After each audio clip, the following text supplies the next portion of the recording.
Très bien. Alors, l'étude du Tafresh Bet, Beshach Ekdimo, Tarab du Rabbi Rachab, la merveille des merveilles, la lumière de la Géoula dans la Géoula, c'est comme ça a été défini.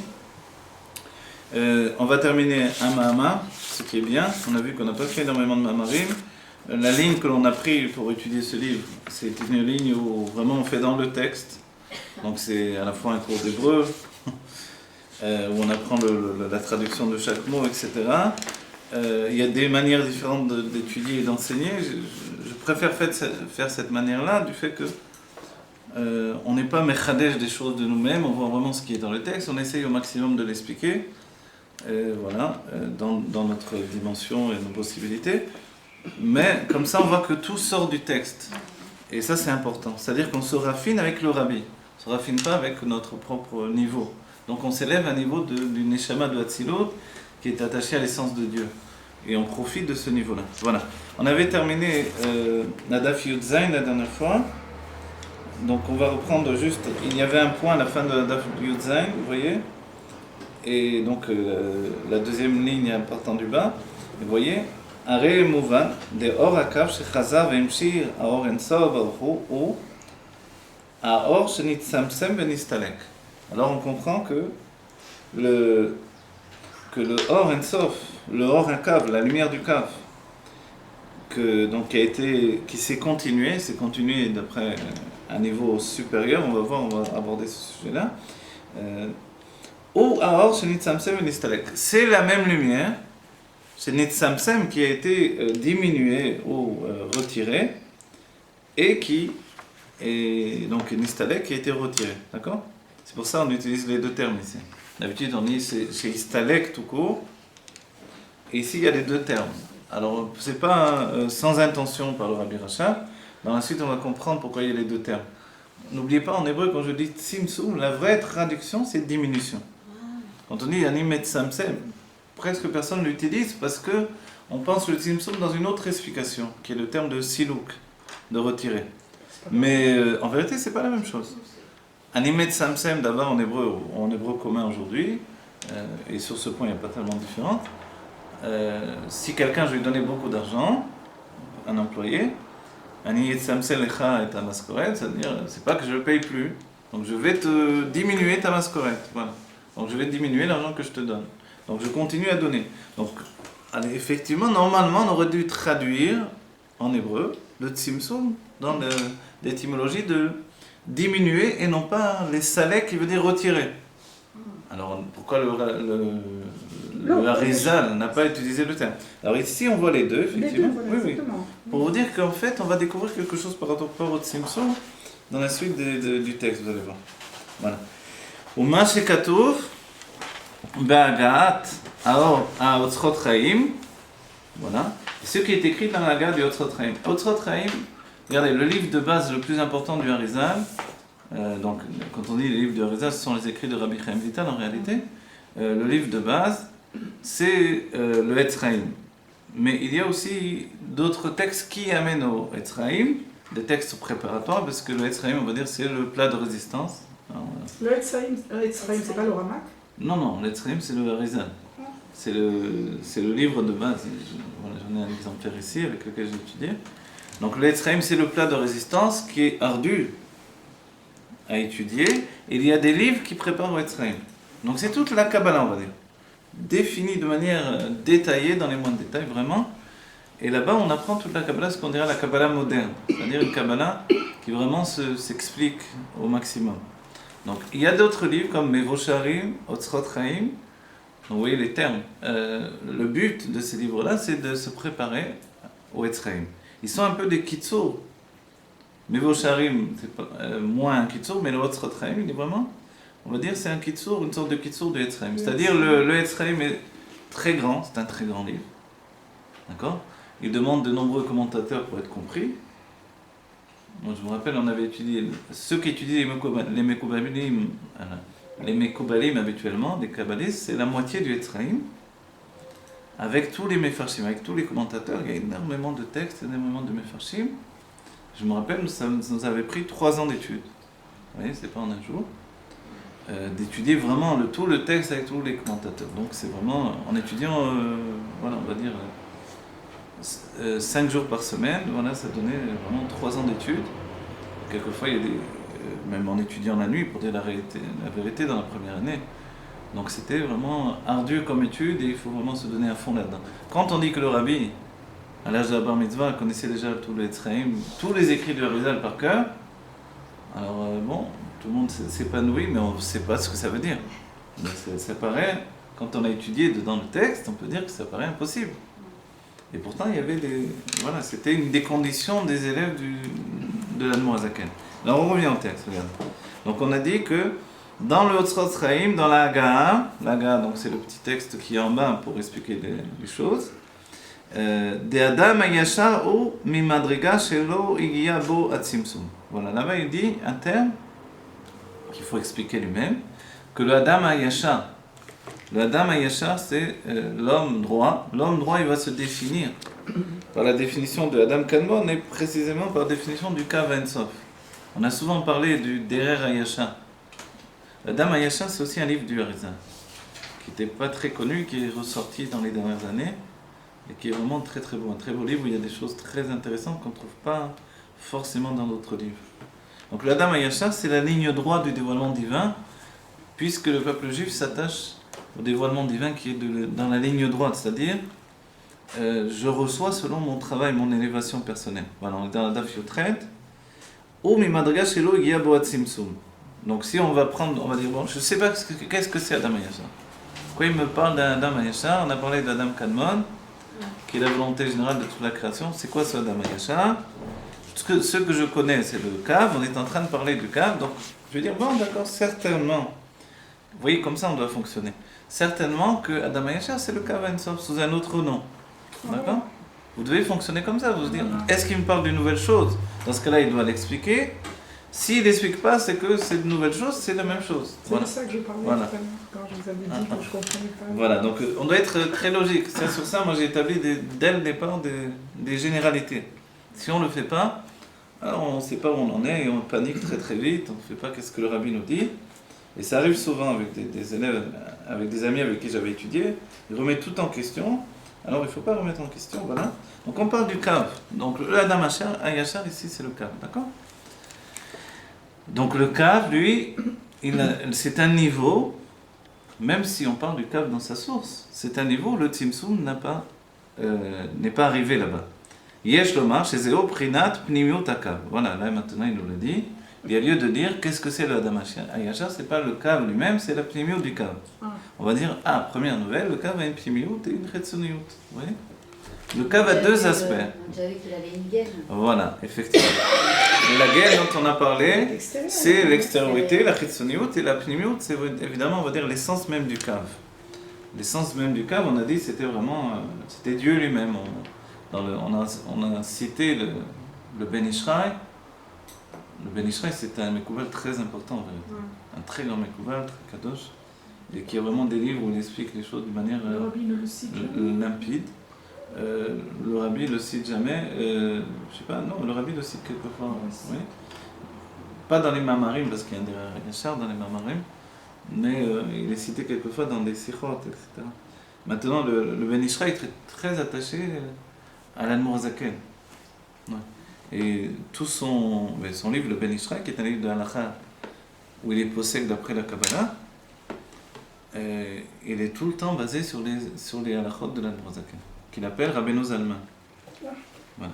Donc on parle de quelqu'un d'extrêmement élevé, très kadosh. Et d'ailleurs, quand il est mistalek de Bagdad, il y a eu des calamités qui se sont abattues sur le pays. Des calamités l'une après l'autre, des tremblements de terre, des maladies, des épidémies, des pogroms. C'était sans fin tout ce qui s'est arrivé, jusqu'à ce qu'un autre tzaddik, Rabbi Yehuda Ptaya, accepte de se dévoiler et de prendre la suite de la diffusion de la Pnimiut Torah. Donc évidemment, c'était une très très grande âme. Et il a dit de lui-même qu'il était le Gilgoul de Ben Yehoyada. Ben Yehoyada, c'était vous vous rappelez à l'époque de Shlomo HaMelech, c'était un des chefs le chef du Sanhedrin à cette époque-là, et qui était en même temps un militaire. Vous voyez? Ben Ishraï, c'est Chayil aussi, vous voyez? Ça vient de Ben Yehoyada. Voilà, en fait, tout ça, c'est des grandes âmes, des âmes démesurées, qui vivent avec nous toujours aujourd'hui. C'est-à-dire que dans le monde sfarad, quand quelqu'un est attaché au Ben Ishraï, alors c'est une très bonne chose.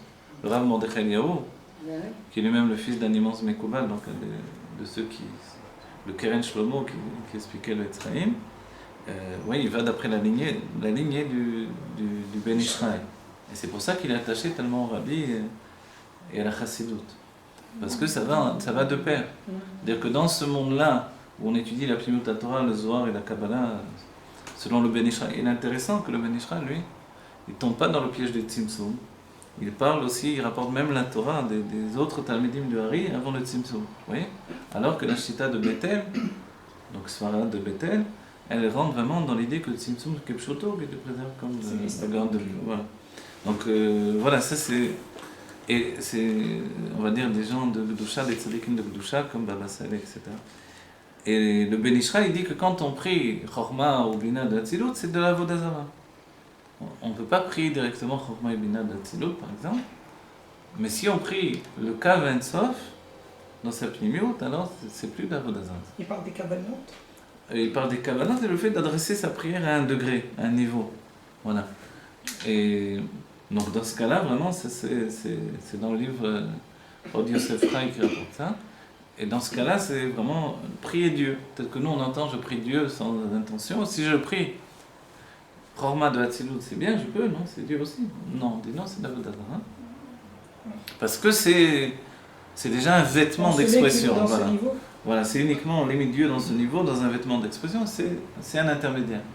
Mais quand on prie le Kav En Sof, alors là, c'est déjà le Kav, puisqu'il provient d'avant le Tzimtzum, donc il provient d'un monde où l'intimité de Dieu est présente, donc c'est de prier Dieu directement. D'accord ? Donc voilà. Donc en fait, là, ce que l'on voit, c'est que le Kav, il a deux facettes. Il a aussi son intériorité. Donc évidemment que la pnimio du Kav, lo naga bo atzimtzum, on ferme une parenthèse. Voilà. Une petite parenthèse, au mashkatu, nagaot otzrotchaim. D'accord.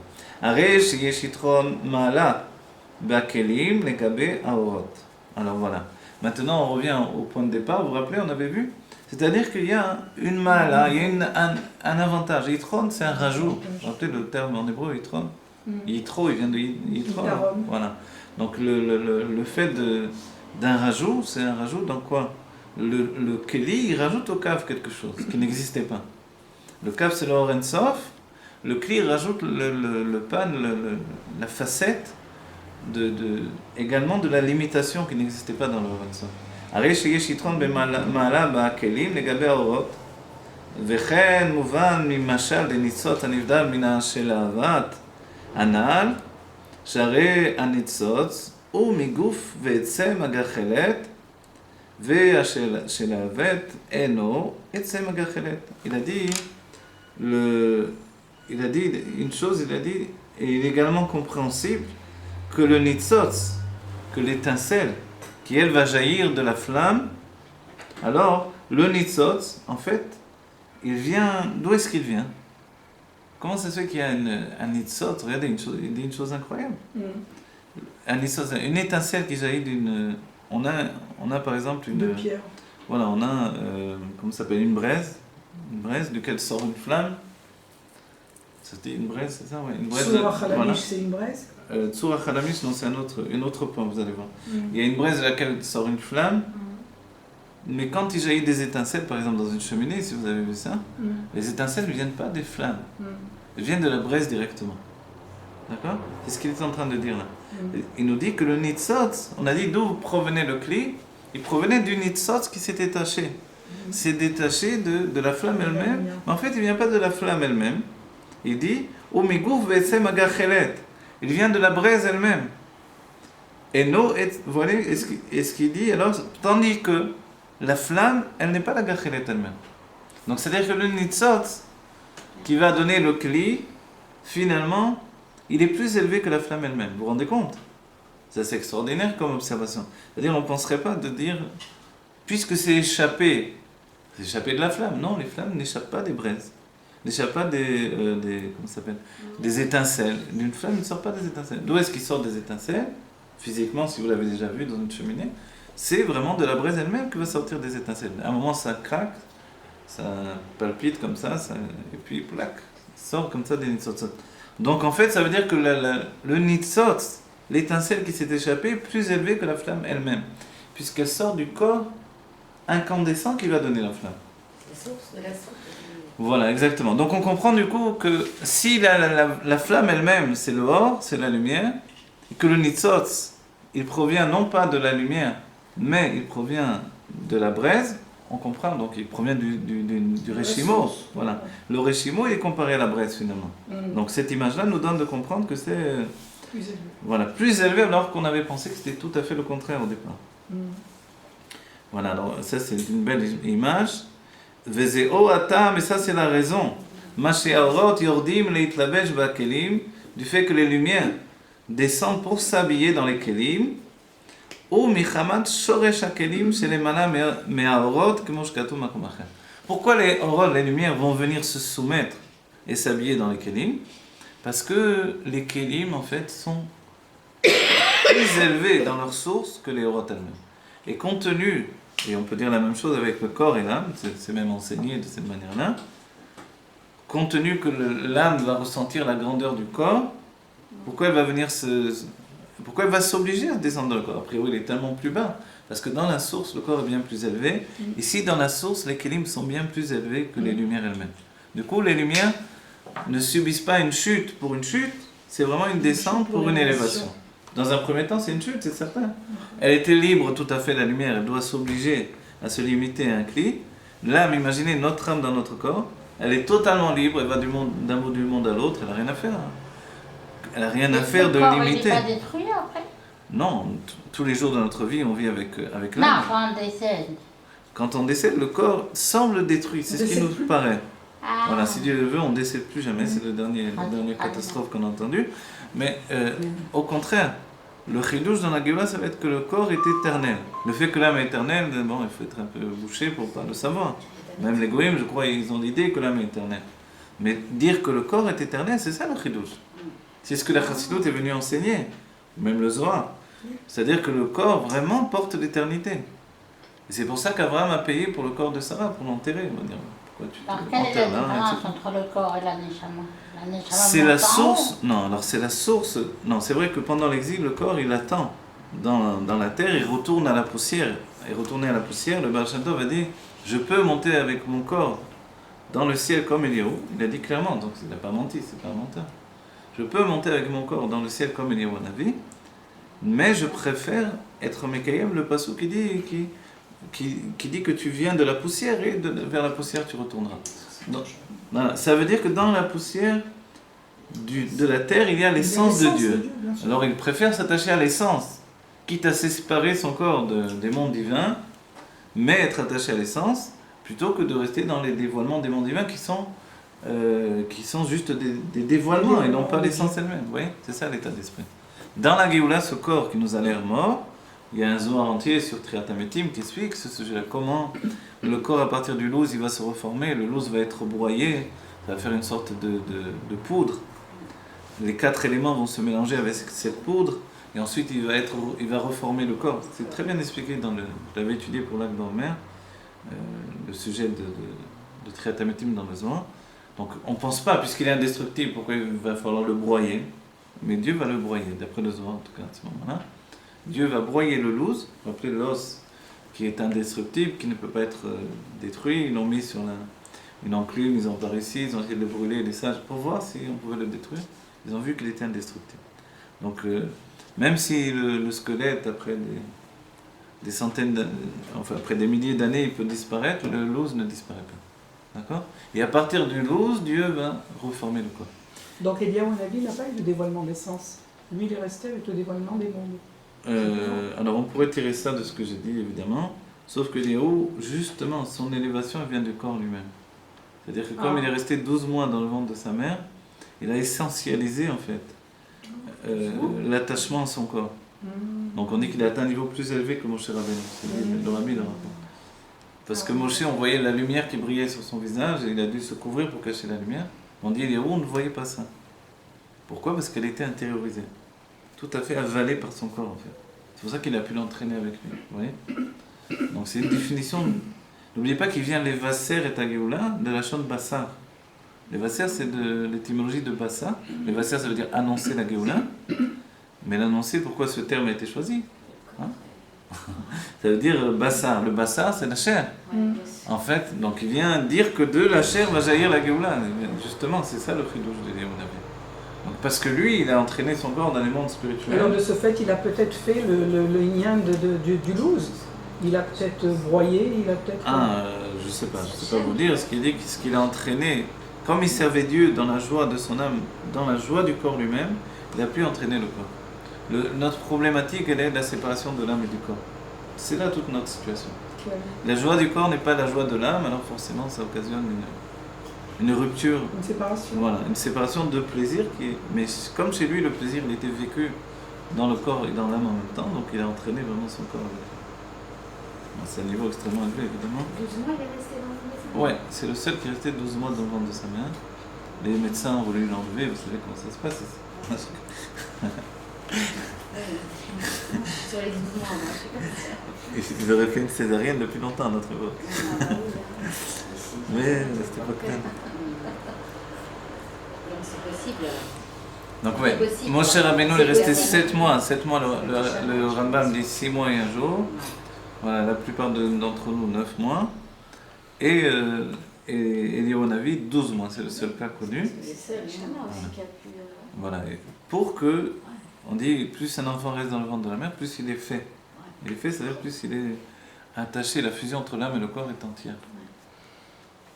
Ce qu'on n'a pas justement quand on le sort, pourquoi la femme doit continuer à allaiter l'enfant, il est expliqué dans le livre de Kabbalah, parce qu'une part de son cerveau vient encore, elle se trouve encore dans le ventre de la mère et qu'elle va lui transmettre par le biais du lait. Donc quand l'enfant ne recevra pas par l'allaitement, alors il faudra qu'il obtienne ça par un effort personnel ensuite. C'est naturel. Voilà, alors voilà, très bien. Alors, Veyesh Loma, non, Ve'alken, voilà, Ve'alken, vous voyez, 1, 2, 3, 4, 5e ligne, après le point, Ve'alken be'emet bitul akelim magia lemala me bitul aor. Voilà, on va d'étonnement en étonnement dans la définition, on va dire au moins. Et de ce fait-là, la soumission des kelim atteint un niveau plus élevé que la soumission des lumières. Chez Inyan Agdamat Nasele Nishma. C'est pour cela qu'on a devancé Nasele Nishma, qui est essentiel. Ou à Bitul chez Metzad Kelim. C'est le Bitul, la soumission qui vient des Kelim. Nasé, c'est faire avec notre corps, la Torah. Après Nishma. Nishma, c'est la chaîne Neshama aussi. Donc ensuite, on vient seulement au niveau de la Neshama. Comment chez Katou Betorah, Babiyur de Vekibel Ayudim. Donc comme il est écrit dans le Torah, sur l'explication de Vekibel Ayudim, vous vous rappelez, c'est au moment de Purim. Oui. À Purim, on a reçu ce que l'on avait commencé à prendre sur nous à Matan Torah. Donc on a accompli la Torah réellement. Veyesh lomar dezeo gamken malat itkafia ala itapra. C'est la mala, l'élévation que l'on trouve dans la itkafia par rapport à la itapra. Vous vous rappelez les deux niveaux? Itkafia, qu'on fait à se soumettre, c'est-à-dire plier la chose. Donc je m'oblige à faire ce que Dieu attend de moi. Ça s'appelle itkafia. Donc itkafia, ça se voit dans la nourriture, dans le comportement, dans tout. Je ne veux pas prier, je prie, je ne veux pas, etc., etc. Je m'oblige. On va dire c'est un avoda, on a l'impression que c'est quelque chose de tout à fait chitsoni. Je suis tout le temps en train de m'obliger, c'est pas ma nature et je m'oblige quand même. Donc itapra, c'est qu'on a renversé la nature, on est devenu directement un serviteur de Dieu. Et pourtant il nous dit, il y a une ma'ala dans itkafia par rapport à itapra. Leikar inyan itkafia ou be'akelim dafka. Le itkafia, il vient essentiellement des kelim. On le comprend parce que chez nous, c'est le corps qu'il faut obliger. Le corps, il ne veut pas se lever le matin, on l'oblige à se lever. Il ne veut pas aller prier, on l'oblige à aller prier. Il ne veut pas, si ça, il ne veut pas étudier, on l'oblige à étudier. Vous voyez? C'est lui qui n'a pas envie de tout ça. Et on l'oblige. Et quand on l'oblige, alors on pousse. On va dire, on a l'impression qu'on fait tout obligé comme ça, c'est pas un service de Dieu. Mais pourtant, ce service de Dieu-là, il a une valeur particulière, il est même supérieur au service de Dieu du niveau de l'âme. Vezé Magia, les malins, mais il t'apprend. Hein? Que le Shabbat? Non, tous les jours. Tous les jours. Non, le Shabbat c'est un ordre différent, parce que le Shabbat, tout est dans un sujet de il t'apprend, on va dire. Tout est déjà transformé le Shabbat. Mais dans le travail de la semaine, justement, on s'oblige, toutes choses. On a toujours quelque chose à faire, on a toujours... Et finalement, on s'oblige, alors on se tient. Et quand on s'habitue à s'obliger à des choses, c'est ça ce qui est merveilleux. David Ameller disait, je suis sorti le matin sans savoir où j'allais, mes pieds m'ont mené au Beth Midrash. C'est merveilleux, ouais. On va dire. Non, alors vous aussi, voilà, vous êtes venus au Beth Midrash, vous êtes venus étudier, voilà. Midrasha de Shlomo Ameller ici. Voilà. Et oui, depuis David Ameller, on est venu, depuis la rue de David Ameller, on est venu à la rue de Shlomo Ameller. Voilà. C'est quoi les infinitifs de Hitkafia? Est-ce que je fais une parenthèse ou pas là? Infinitif, ça veut dire quoi, excusez-moi? L'infinitif, c'est-à-dire le verbe. C'est quoi le verbe de Hitkafia? Ah, l'étymologie même ça vient de quoi? Hitkafia, c'est le chant kef, le plaisir, le talent. Je rigole. Je rigole, mais... Non, c'est logique. Mais c'est logique. Non, a priori, c'est le contraire. Le désir, le plaisir. Mais normalement, ça doit être comme ça. Mais Hitkafia, la plupart du temps, n'a pas de demande du kef. Hitkafia, c'est m'obliger. Ça vient de kofea. Vous connaissez les termes des sages? Kofé Oto Achiyagid Rotseani. Vous connaissez ça, ce terme-là? On l'oblige jusqu'à ce qu'il dise je veux. Celui qui ne veut pas donner le guet à sa femme, et qui est malheureusement un mauvais mari, ça peut arriver que Dieu préserve, on l'oblige jusqu'à ce qu'il dise bon, d'accord, j'accepte. Voilà. On l'oblige, c'est qu'on le frappe même. On dit pourquoi? Alors c'est facile, on va obliger tout le monde. Alors. On dit non, parce que profondément il veut. Il veut être quelqu'un de bien, il veut donner le guet à sa femme, mais on l'oblige. D'accord? On dit pour l'âme, pour qu'elle vienne dans ce monde, on l'oblige jusqu'à ce qu'elle dise Rotseani. L'âme, elle ne veut pas descendre dans ce monde. Mais elle est d'accord quand même. Après, finalement, elle est d'accord. C'est ça. Mais d'abord, au moment de descendre, elle dit non, Mais la pression, quoi. j'ai besoin de me préparer encore, je ne suis pas prêt. Elle a peur. Il y a de quoi avoir peur en rigolant. Ah, en rigolant. En rigolant, pas en rigolant. On rigole d'abord. Parce qu'on voit tout le scénario de notre vie, c'est ça? Parce qu'on sait exactement l'épreuve. L'épreuve, c'est qu'une fois qu'on vient ici, la personne qui vit la chose par le date humain, on oublie. Donc on peut très bien recommencer les mêmes erreurs. Ce que dit le Ramak, il donne un machal, il dit, Rabbi Moshe Cordovero, il dit, quand quelqu'un revient dans une vie, il est là pour les taken, ce qu'il n'a pas fait dans la vie précédente. Il dit, mais les règles du jeu, c'est qu'il oublie. Et il donne un exemple, quelqu'un qui est parti, il s'est dit dans un pays, un autre pays certainement, ils n'ont pas de ces légumes-là, je vais partir, je vais faire une fortune. Donc il ramasse des concombres, il part dans un autre pays avec son bateau, sa marchandise, il arrive dans le pays. Voilà, je vous ai apporté des concombres. Ils lui disent là-bas, mais ici c'est le pays des concombres. Qu'est-ce que tu veux avec tes concombres? Tu aurais apporté des tomates, tu aurais fait fortune. Elle lui dit, mince, non. Alors il repart, évidemment les concombres, la cargaison a pourri dans son bateau, personne n'en veut. Il repart, il arrive là-bas dans l'autre pays. Entre-temps, le voyage, et ça, il ne se rappelle plus. C'était quoi déjà qu'il m'avait dit? Il dit, ah oui, des concombres, ils veulent des concombres. Alors je leur ramène des concombres. Il repart avec ses concombres, il dit, encore toi avec des concombres? On t'avait dit qu'on voulait des tomates. Et en fait, cette image qu'il a donnée, c'est ça. C'est qu'on revient et on oublie malheureusement pourquoi on est revenu. Et alors on peut recommencer que Dieu préserve les mêmes erreurs. Voilà. Et c'est là où l'âme, auparavant, comme elle sait qu'elle risque de rentrer dans cette problématique, elle a peur de redescendre. Alors Dieu, on dit qu'il nous délaisse jamais, il nous montre quand même le chemin. C'est-à-dire que celui, on dit que vers l'endroit où il veut aller, on le conduit. Donc Dieu veut quand même nous aider, il ne nous laisse pas au hasard totalement. Voilà. Donc Hitkafia, ça vient du terme de plier en fait. Vous voyez? Plier, obligé. Dans la racine même, ça veut dire plier quelque chose. Vous voyez? Mais c'est plier la personnalité, plier une personne. Et Itapra, c'est renverser. Renverser le mal en bien, renverser l'obscurité en lumière, etc. Voilà. L'amertume en douceur, ça c'est Itapra. Donc on pourrait toujours penser, évidemment, pour nous, Itapra, c'est ce que font les tzadikim. Dès leur bar mitzvah, ils sont déjà dans Itapra. Ils ont renversé leur amertume, l'ont transformé en douceur, là, etc., etc. C'est ce que dit Rajbi, que ne viennent dans le Tanya le cite, vous vous rappelez? Rajbi dit dans le Gan Eden, dans son Echal, lui, il dit que ne s'approche de mon Echal que ceux qui ont transformé l'amertume en douceur, la lumière, l'obscurité en lumière, etc. c'est le niveau de Tzadik Elion, en fait, de Tzadik Vetovlo. Oui. Donc, est-ce qu'on ne peut pas dire que c'est plus grand, la Itkafia? On a dit, etc., on oblige toujours à faire la volonté de Dieu. On a l'impression que c'est bon. Oui, quelqu'un qui est toujours contre Dieu, on va dire, en quoi il est plus grand. En fait, oui, il y a une ma'ala particulière. Et cette ma'ala, elle vient des Kélim et de la source même des Kélim.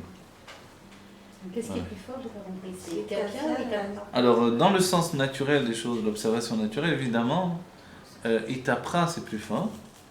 Mais dans l'observation plus approfondie, on découvre ici que le contraire, puisqu'il vient nous dire un chidouche, sinon il ne serait pas besoin de nous le dire. Donc il nous dit que par la source même des Kélim, en fait, Itkafia est plus élevé. Pourquoi? Parce qu'on agit sur le Kéli lui-même. Notre corps, quand il ne veut pas servir Dieu, et que quand même, il ne voulait pas mettre les tefilines, il met les tefilines quand on attrape un juif dans la rue, et quand on lui attrape le bras, on lui met les tefilines, alors qu'il ne voulait pas auparavant, il voulait faire n'importe quoi d'autre. Oui? Et puis c'est par la Itkafia qu'on a la Itapra, donc forcément c'est plus élevé. Dans ce sens-là, oui. Mais par exemple, les tzadikim ont directement une Itkafia, Itapra, Itapra. sans passer par la Itkafia. Mais Nous, on aura les deux dans ce sens-là. Donc, l'Itkafia, on peut dire que c'est un objectif quotidien, permanent. Itapra, c'est comme un but. Voilà, Itapra, c'est, si vous voulez, comme un but et une réalisation. Une réalisation, voilà. Voilà. Quand on a fait Itapra, il n'y a pas de retour en arrière, ça y est. Voilà. C'est-à-dire qu'on a remplacé le plaisir humain par le plaisir divin. Tant qu'on n'a pas obtenu un plaisir divin, on est obligé de s'obliger au plaisir divin alors qu'on ne le possède pas. Mais chacun d'entre nous, dès que Dieu nous donnera un plaisir divin, ça y est, on va. Les tzadikim, ils vomissent ce monde. Le terme, c'est le terme utilisé, quoi. Ils ont, devant la matière, devant les plus belles choses, les plus belles nourritures, ils ont envie de vomir. Ça les attire pas du tout, vous voyez. Donc, si on commence à avoir quelques nausées, c'est bon signe alors. C'est bon signe, ouais. C'est-à-dire qu'on a mangé quelque chose qui n'est pas passé. Non. Effectivement, c'est bon signe. Sans aller penser à l'alimentation. Voilà, Dézéo, je reviens sur le texte. Yesh lomar Dézéo gam ken malat Itkafia la Itapra, leikar inyan Itkafia ou be'akelim dafka veze magia למעלה מהתהפכה, כמו שכתוב בביור דקחו מאיתכם תחומה להוספות תורה. Voilà, dans le Coran, il enseigne ce niveau-là. Donc bien sûr, un jour dans votre vie, si vous avez envie, vous allez voir toutes les sources quand on vous cite, etc. Moi, je l'avais fait à une époque. Le rabbi le dit de le faire, d'aller voir tous les Ayen Sham. Vous voyez, quand les rabbis me disent l'Ayen Sham, par exemple dans le Tanya, alors bon, la plupart d'entre nous, on ne va pas, on reste dans le livre, on continue. Par un manque de temps, par un manque de... Mais quand on a un temps pour étudier tout seul, alors c'est des choses à faire, vous voyez. C'est des choses à faire d'aller voir dans les sources du Tanya. Et on comprend beaucoup mieux, du coup, les textes, évidemment. On voit le chidouche des textes à ce moment-là. D'accord. ויש לומר דזהו גם כן מה שכתוב ויחן ישראל נגד ההר כולם כאיש אחד. Donc ici aussi ce qui est écrit, le fait que Am Israël, donc ils ont résidé, ils ont fait une halte, ils ont stationné en face de la montagne, Keish kulam, tous keish echad. Vous vous rappelez, c'est le chidouche de Matan Torah, tous comme un seul homme. De'inyan ha'itchalkut ma she'en Deotéen, Shavot, Arizé, Metzad Akelim. Alors de quoi on parle? Il explique le Rabbi Rachab ici que le sujet de la séparation, le fait qu'ils aient des avis différents, d'où est-ce que ça vient? Des Kelim. D'accord? Ça vient des réceptacles, ça vient pas des lumières. De'are, Metzad, Anefashot, Kulam, Matimot, Ema. Parce que du fait, le terme il vient du Tanya lui-même, on l'a vu dans cette manière-là. Metzad, Aneshamot, Kulam, Matimot, Ema. C'est-à-dire du fait des âmes, chacun est favorable et chacun est propice pour l'autre. Vous voyez? Chacun, en hébreu matim, je ne trouve pas vraiment la traduction, je voudrais dire. Adapté, voilà. Ouais. Adapté, ouais, ils sont tous égaux l'un avec l'autre, mais matimot, ça sous-entend c'est vraiment, ça fonctionne l'un avec l'autre. Alors on a l'impression que non. Sinon, il n'y aurait pas tellement de disputes dans la vie. S'il y a des disputes, c'est parce que ça ne fonctionne pas l'un avec l'autre. Mais du fait des corps, le corps, il n'entraîne que ça. C'est-à-dire que le corps, quelqu'un qui est fatigué, quelqu'un qui n'est pas dans son assiette, c'est le corps qui entraîne ça. Au niveau de l'âme, on est toujours dans l'optimal, il n'y a pas de fatigue, il n'y a rien. Donc il n'y a pas de j'ai faim, j'ai soif, tout ça, ça touche pas. Donc c'est le corps qui va entraîner ça. Aller demander un service à quelqu'un qui est épuisé, qui pense qu'à rentrer manger, mais il aura du mal à vous rendre ce service à ce moment-là, vous voyez. L'âme a la faim de Torah aussi, elle se nourrit de Torah, donc on Alors, peut aussi avoir oui. ce... Non, effectivement, et voilà. D'ailleurs, mais ça donne Ça, on est là ce nefashot. matin, non? כולם מתאימות למה, וכמו בחינת האורות שאין פשוטין ואין בהם להתחלקות. On rentre dans le sujet de la différence entre les lumières et les kelim. On va s'avancer encore beaucoup plus sur ce chemin-là, dans le texte à la suite. Donc, on peut voir comme dans les lumières, finalement, hein, qu'est-ce qu'elles sont pshutines. C'est-à-dire que les lumières, a priori, elles sont, si on dirait dans le terme de incolore, inodore, vous voyez, on peut utiliser dans les termes communs, c'est-à-dire qu'elles sont sans définition. Parce que le neutre. Voilà, elles n'ont pas de structure de définition, dans les termes ici qu'il faudra employer. Tandis que le kli, il a justement, le chidouche du kli, c'est une structure de définition. Kemochen ou beneshamot, de la même manière, donc c'est dans les âmes, betsem, chez matimot, ema, veitralkut ou metzadakelim. Donc de cette manière-là, c'est dans les âmes. Dans leur essence, en fait, elles sont toutes matimot, elles sont toutes en situation d'être adaptées l'une avec l'autre. Vous voyez ? Donc elles peuvent fonctionner l'une avec l'autre et s'englober et s'apprécier l'une et l'autre. C'est seulement dans les kelim qu'on a ce point de différence. Uma shebe matan Torah yu kulam keish echad ou inyan bitul hakelim. Donc à Matan Torah, comment ils pouvaient être finalement keish echad? Voilà, c'est parce qu'il y a eu un bitul des kelim. Il y a eu une soumission des kelim, des réceptacles qui se sont totalement. Le corps, voilà, il est dit que le corps avait atteint un niveau d'avant le don de la Torah, d'avant la faute d'Adam Arishon, il avait retrouvé ce niveau-là. Donc forcément à ce niveau-là, puisqu'on a donné l'image que le corps d'Adam Arishon était fait d'ongles, et que dans les ongles il n'y a pas beaucoup de vitalité de l'âme, on peut les couper. Donc ça veut dire que son corps était vraiment était annulé, effacé devant son âme. Donc si c'était l'âme qui primait, ça veut dire que dans ce cas-là, forcément, toutes les âmes étaient reliées les unes aux autres et chacune était adaptée à l'autre. Donc ils étaient vraiment, comme il est dit, Keish Echad Belev Echad. C'est la commande de Adam Arishon, on est tous un même homme. Ukemo Beitasev Raché Am Yachad Chole. Comme lorsque se rassemble la tête du peuple, vous voyez, vous vous rappelez, Beitasev Raché Am Yachad, Shifté Israël, etc. Alors, Dekae al Rosh Shana. De quoi on parle? On parle de Rosh Shana. She'en beprinat eitachdut veitkaletlut metzad bitul hakelim. Non, est-ce que j'ai dit une bêtise? Non, c'est ça, mais je ne comprends pas exactement. On va voir. Bon, mais quoi qu'il en soit, on parle du fait d'unification et du fait que tout s'englobe du fait des kelim. Le fait que le kelim atteigne un bitul, des eo gamken inyan. Oui, c'est ça. Kabbalat ol malchut shamaim de Rosh Shana. Donc on parle bien de Rosh Shana ici. Au moment de Rosh Shana, il y a une unification qui se fait du fait des kelim de tout le peuple juif. C'est le bitul des kelim. Donc l'âme peut se dévoiler telle qu'elle. Les eo gamken inyan kabbalat ol malchut de Rosh Shana. Et c'est le fait que l'on prend sur nous le joug de la royauté divine à Rosh Shana. Chez zeo inyan bitul hakelim dafka. Et ça, c'est le sujet de la soumission des kelim. Et grâce à ce fait-là, il y a l'unification qui se fait dans le peuple juif.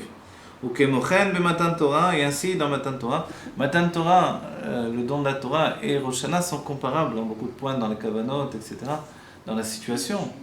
Voilà, à Rosh Hashanah, le peuple juif se mobilise pour couronner Dieu. Donc c'est vraiment que tous ensemble.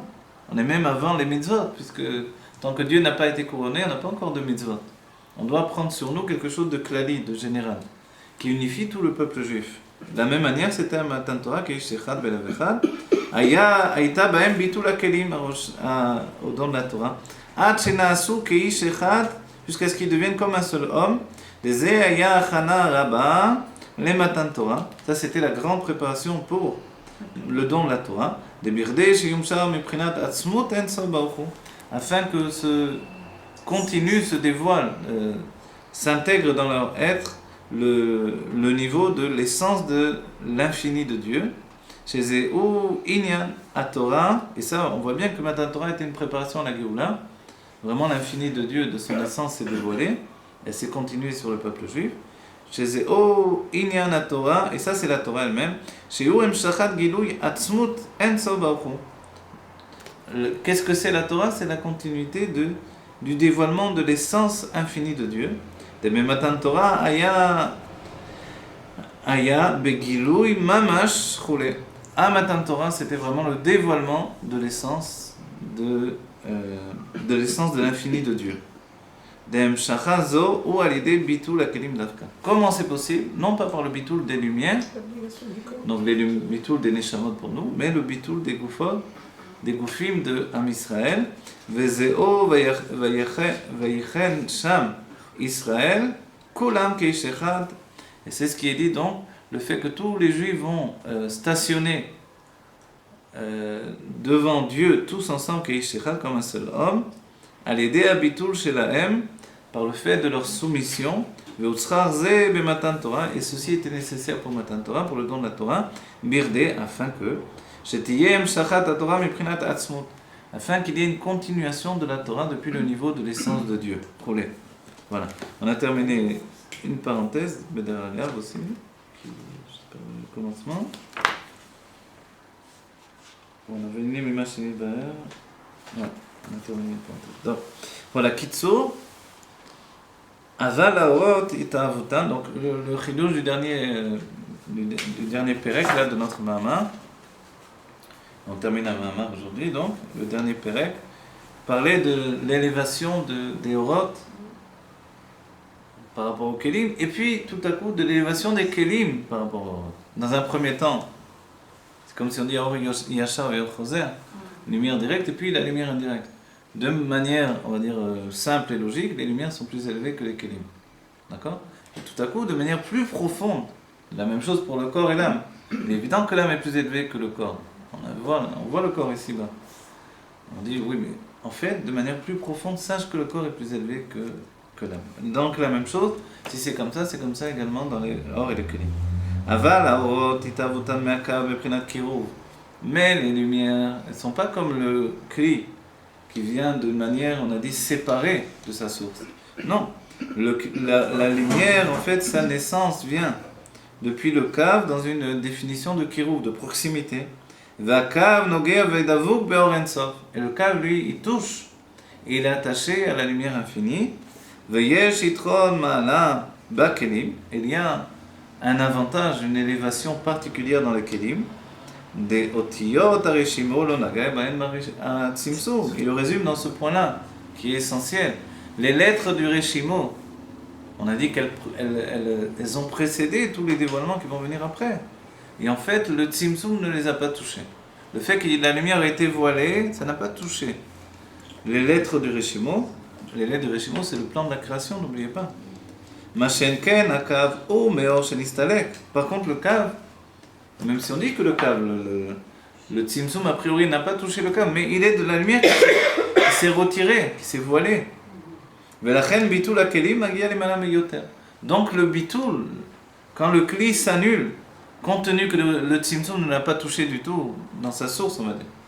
Le Kli, il est une résultante du Tzimtzum, mais dans la source du Kli, qui sont les lettres du Reshimo, qui n'ont pas du tout été touchées par le Tzimtzum, telles qu'elles étaient auparavant, elles apparaissent après. Simplement, elle passe à l'état de guilouille, de dévoilement. Alors, donc du coup, quand on annule la source, le Kli, donc par sa soumission, il annule aussi sa source d'un certain point de vue. Il se rattache à sa source. Et dans ce cas-là, il atteint un niveau plus élevé, parce que c'est plus un chidouche. Vous voyez, parce qu'il est vraiment plus, on va dire, antérieur que la lumière infinie. De ça, on comprendra ce qui est écrit, que tout le peuple juif va se retrouver donc à Matan Torah. N'oubliez pas, tout le Mahamar a été commencé. Le deuxième Mahamar que nous venons de faire, il a été dit par le Rabbi Rachab au second jour de Shavuot. Le premier Mahamar, donc Beshash Ekdimo Israël Nasev Nishma, il a été dit le premier jour de Shavuot. D'accord? Donc en fait, on est juste dans 2 jours là. Tout ce qu'on a étudié, c'est 2 jours maintenant de dévoilement Excusez-moi, dans la vie du les Rabbi lettres- Rachab. Oui, Les lettres n'ont pas été touchées par le Rishimo. Oui, vous vous rappelez de... de- voilà, les lettres de Rishimo, on a dit il y a Otiyot à Rishimo. Les Otiyot à Rishimo, c'est la résultante de l'évaluation. Quand Dieu évalue, finalement, ça va donner les lettres de Rishimo. D'où elles sortent, elles viennent, vous vous rappelez, Gelif, Gelifu, Betero, Ina. Vous vous rappelez de ça? Creuser, j'ai creusé dans la pureté supérieure. La pureté supérieure, c'est tout l'état qui précède le Tzimtzum. Donc aujourd'hui encore, ce niveau il existe. Parce que c'est avant le temps, il reste toujours avant le temps. Le Tzimtzum lui-même est avant le temps. Mais en fait, il prédestine, il est la source du temps. N'oubliez pas, il y a une marloquette. Les Grecs pensaient que le temps était éternel. La Torah désigne que le temps est une création. Mais, même si le temps est une création, on peut peut-être penser que la source du temps est éternelle. Oui. Pourquoi elle est éternelle? On en conclut que la source du temps est éternelle, puisque cette source du temps, elle s'inscrit dans l'éternité d'avant le Tzimtzum. Vous voyez? Et que le Tzimtzum lui-même, qui véhicule encore l'infini, va entraîner une racine du temps à venir, même si celui-ci ne va se dévoiler que à partir du monde de Bria. D'accord? Donc voilà, on a terminé à Mamar, c'est Shechianu Vegianu Lizmanazé. Voilà, on découvre que juste en 2 Mamarim, le Rabbi Rachab, dans le Tafresh Belt, il bouleverse toute notre manière de voir, d'appréhender la Kabbalah, la Chassidut, et d'appréhender le divin tout simplement. Vous voyez? Et de nous comprendre nous-mêmes. Et de voir comment on est capable d'assimiler des contraires et des remises en question constantes finalement. Vous avez vu? Il n'y a pas eu une fois où on a vu dans ces 2 Mamarim, où le texte a été droit, elle nous a donné des enseignements qui ne se sont pas contredits eux-mêmes pour arriver à quelque chose de plus élevé jusqu'à la fin. Tout à coup, on comprend que la lumière est plus élevée, et après on me dit non, la source, finalement les clims sont plus élevés. Voilà, alors que ça a l'air évidemment que la lumière est plus élevée. Donc jusqu'au bout, il y a cet aller-retour qui va construire la chose dans son mec. La Chassidut Chabad est basée sur l'étude dans les Nun Sharibina. C'est-à-dire on construit vraiment un édifice de compréhension pour atteindre les 50 portes de la sagesse que l'on recevra tous à Matan Torah de Torah Chadasham et Titetse, d'accord? Bien qu'il n'y aura pas 2 fois Matan Torah, mais ça va être au-dedans de nous un accès à la Torah qui est là, comme ce qu'on en a dit, on a étudié aujourd'hui même. Après 40 ans, le Talmud il arrive au niveau de Data des rabbins, au date de son maître, avec la même Torah que l'on a reçue. Il n'y aura pas a priori une nouvelle Torah, mais on va arriver à une telle profondeur de la compréhension de la Torah qu'on a déjà étudiée, que ça va être vraiment un éclairage tout à fait nouveau et ça va nous apparaître comme une nouvelle Torah. Et cette Torah-là, c'est déjà comme ça en fait. Oui. Quand on voit, donc, puisqu'on a dit que le Tafresh Bet est la lumière de la Géoula dans la Géoula, on est en train d'étudier la Torah de la Géoula en ce moment. D'accord? Et on voit que c'est déterminant, ça définit vraiment les choses d'une manière extrêmement profonde et tout à fait à la fois compréhensible. Voilà. Si on pensait qu'on ne pouvait pas comprendre la Kabbalah, c'est faux. On peut comprendre la Kabbalah. Et quand les Mekoubalim, quand j'étais en Shlichut avec les Mekoubalim, quand j'ai vu plus d'une fois l'étonnement des Mekoubalim en étudiant ce texte, j'ai vu un Mekoubal qui pleurait devant moi, un de ceux que l'on considère comme un des plus grands Mekoubalim aujourd'hui, et qui pleurait quand il a étudié ce texte avec moi et un autre ami Chavane. Il pleurait carrément devant nous, parce que le dévoilement c'était au-delà de ce qu'il était habitué à étudier dans la Kabbalah. Vous voyez? Donc voilà, juste pour éveiller le fait qu'il faut se rendre compte que non seulement aujourd'hui tout le monde peut étudier la Kabbalah par le biais de la Chassidut, y compris les femmes et les enfants. Alors, les enfants, il faut l'approprier, la compréhension de l'enfant, évidemment c'est un peu plus difficile, mais pour les femmes, on ne donne pas une Kabbalah, on a mis de l'eau dans son vin, etc. Non, c'est vraiment des niveaux plus profonds que ceux que étudient les Mekoubalim eux-mêmes. D'accord? C'est vraiment le niveau le plus poussé qui soit. Voilà. Et les Mekoubalim s'en rendaient bien compte, et pour eux c'était une totale réécriture de tous les concepts de Kabbalah qu'ils avaient étudiés jusqu'à présent. Et c'est une révolution pour eux, vraiment, totalement. Voilà, que vite on voit le Rabbi Rachab, avec le Rabbi Meir Mashiach dans la Géoula Mitzvah Shema, qui est que du bonheur pour chacun d'entre nous, du bonheur complet, total et véritable. Vous voulez dire un dernier point? Et pourquoi pour le Rabbi Rachab on dit Nishmato Beganelani? Oui. Quand on le nomme. Nishmato Eden, oui. Et, On dit ça pour lui et pas pour le Non, rabbi. en vrai, c'est les hommes qui ont décidé de parler comme ça. Ouais, c'est le vrai, rabbi le- n'était pas pour ouais. ça. Le rabbi Rayatz l'a contredit une certaine fois. Le rabbi Rayatz lui-même a dit à un moment, arrêtez de dire Qui Nishmat on est, Eden, on est voilà. trop gamins. Bien que les rabbins, c'est assez curieux. Parce qu'eux-mêmes, ils l'écriront, parce que c'est une manière de kavod. Les rabbins l'écriront. Le rabbi l'a écrit pour le rabbi Rayatz aussi. Mais, quand on leur demande leur avis personnel, c'est ça la chassidoute. Elle enseignera même des mitzvot ou des minagim que nous on ne fera pas. Elle donnera des mamarim même sur ça. Mais après, nous on ne le fera pas, c'est pas notre ligne. Donc le Rabbi Rayatz a dit de son père, le Rabbi Rachab, ne dites pas Nishmato Eden. Ne lui donnez pas une adresse, il n'a pas besoin qu'on le définisse où il se trouve. Et il a dit, et là Nishmato Bim, son âme elle est en moi, elle n'est pas au Gan Eden. Comme ça il est. Et le Rabbi a rapporté ça, c'est le Rabbi qui nous dit que le Rabbi Rayatz a dit ça. Et le Rabbi a dit du Rabbi Rayatz, ne dites pas Nishmato Eden, et là Nishmato Bi. De là, pour nous, c'est un enseignement, puisque le Rabbi ne dit pas ça gratuitement. Normalement, c'est l'intimité des rabbins. Pourquoi le Rabbi nous en fait pas? Pour bien qu'on comprenne que chaque Nassiador pénètre dans l'autre Nassiador. L'Ador, les générations, on va dire, elles deviennent de plus en plus basses, mais le Nassiador s'élève de plus en plus. Vous voyez? Parce qu'il possède tous les Nassiador qui ont précédé. Alors quoi, le corps reste sans l'âme? Qu'est-ce que ça veut dire? Non, ça veut dire que de toute façon, il y a plusieurs niveaux de l'âme. Ah Vous oui. voyez. Donc Nishmato, c'est peut-être le niveau de Neshama. Après, je ne veux pas inventer maintenant Ah, plus que ça. Attends, juste, alors ça veut dire que donc vraiment que dans le Rabbi aujourd'hui, le Rabbi, comme on l'avait raconté une fois, où un Litaï était venu voir, c'était déjà un miracle, un Litaï est venu voir le Rabbi en Yechidot, il sort de la Yechidot, il entend les Chassidim, les jeunes de Tempret Milim qui disent oui, le Rabbi il est plus grand que Moshe Rabbeinu. Et à ce moment-là, le Rabbi est sorti aussi, il a entendu les deux. La discussion, c'est qu'il a entendu qu'ils avaient dit ça et que le Litaï leur avait objecté comment on pouvait parler comme ça, Moshe Rabbeinu. Et le Rabbi leur a dit ne dites pas ça à tout le monde n'est pas prêt à le recevoir, même si c'est vrai. Le Rabbi a dit même si c'est vrai. Et en fait, c'est vrai, le Rabbi nous l'a défini dès le premier Mama, parce que. Il va enseigner la Torah. Voilà, parce qu'il a en lui l'âme de Moshe Rabbeinu, tout simplement. Et que le but de Dieu, c'est pas de donner des niveaux. Voilà, des niveaux non, même inférieurs. Ça va en grandissant. C'est vrai que les générations descendent, mais la connaissance n'a jamais été autant qu'aujourd'hui. C'est-à-dire que nous accédons à ce livre-là, on est la seule génération qui a eu droit à ce livre-là. Par le mérite de tous ceux qui Voilà, par le mérite de tous ceux qui ont. tous les Nassiadors. Voilà. Et quand on dit que ce livre, c'est une révolution dans l'univers de la Kabbalah, c'est peut-être le plus beau livre de Torah, de Kabbalah qui existe, alors ça veut dire que, pourquoi nous on a eu le mérite? Parce que c'est la préparation de la Géoula.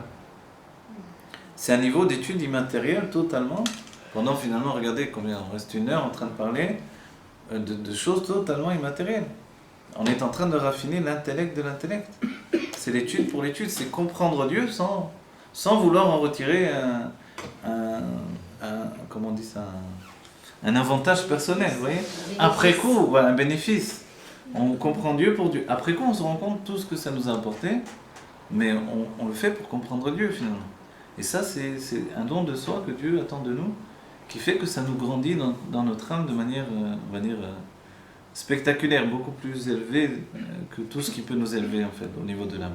Voilà. D'accord, alors que l'on évite la Géoula Mitzvah Vashlema, Maman, c'est que le Rabbi Meir HaMashiach, écrit à Rabbeinu, Melech Moshiach, est-ce qu'on peut